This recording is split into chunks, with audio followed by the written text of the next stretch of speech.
По неколку години пауза, берлинскиот процес се врати во Берлин. Денеска во главниот град на Германија се одржа самит нова иницијатива, чија цел е зајакнување на соработката меѓу земјите од Западен Балкан и Европската Унија, што треба да резултира со динамизирање на ЕУ реформите.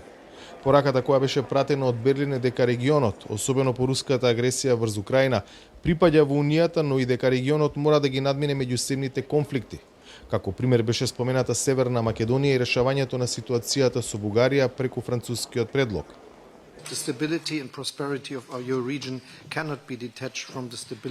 Стабилноста и просперитетот на Балканот не може да бидат одвоени од стабилноста и просперитетот на Европската Унија.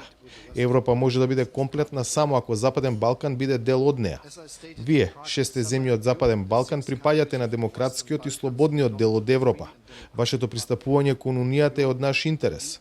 Затоа сите треба да ги зајакнеме нашите напори за исполнување на очекувањата зацртани пред 20 години во Солун. Обврските кои денеска ги преземаме се категоризирани како итни. Руската брутална агресија врз Украина не натера да застанеме заедно за да ја зачуваме европската слобода и безбедност. Крајно време е да се надминат регионалните конфликти. Освен од Германија, уверување дека Балканот ќе биде дел од Унијата дојде и од бриселските представници кои ја потврдија и директната поддршка во делот на енергетиката, едно од најгорливите прашања за земјите од регионот, вклучувајќи ја и Северна Македонија. Многу е важно да ги синхронизираме нашите чекори. Сите сме во енергетска заедница. Тоа на кусрок значи диверзификација на извори на енергија, намалување на зависноста од руските фосилни горива и заеднички чекори одржување на цените на горива.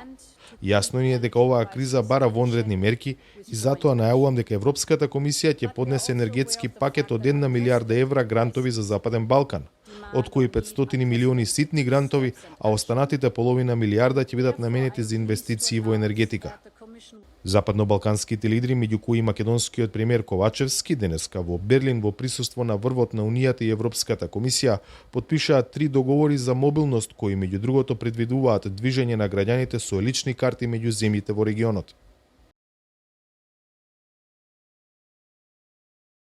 Берлинскиот процес, инициран од поранешната германска канцеларка Ангела Меркел, е замислен во формат на годишни состаноци меѓу Унијата и Западен Балкан.